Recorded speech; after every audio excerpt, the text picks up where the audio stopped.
Hello दोस्तों, कैसे हैं? आशा करता हूँ आप अच्छे ही होंगे। तो दोस्तों, अगर आपने मेरा चैनल को सब्सक्राइब नहीं किया है तो सब्सक्राइब कर लें और लाइक करके बेल घंटी को भी दबा दें। आज हम खांसी के बारे में जानेंगे और खांसी के आयुर्वेदिक की घरेलू नुस्खा से इलाज के बारे में जानेंगे। आइए खांसी के लक्षण व प्रकार जान लेते हैं। खांसी दो प्रकार की होती है, एक सूखी खांसी और दूसरा बलगम खांसी। सूखी खांसी में खांसते रहने में भी बलगम नहीं निकलता है, कान भी सं होने लगता है, प्यास भी लगता है एवं छाती में दर्द भी रहता है। दूसरा बलगम खांसी में आलस्यपन, हल्का बुखार, कभी कभार सिर दर्द, खांसते समय बार बार कफ आती है।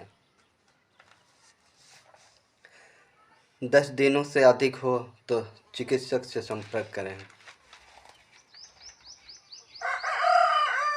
अब जानते हैं दोनों खांसी के आयुर्वेदिक घरेलू नुस्खे। एकदम आजमाया हुआ नुस्खा है, मैंने इसे घर पर बनाकर यूज किया है।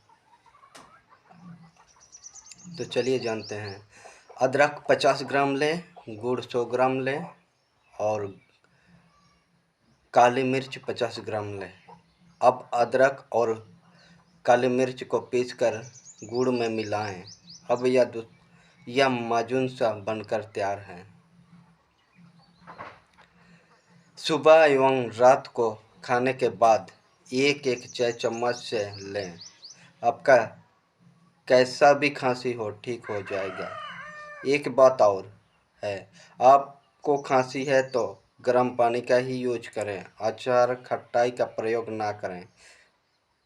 काफ़ी लाभकारी नुस्खा है। धन्यवाद।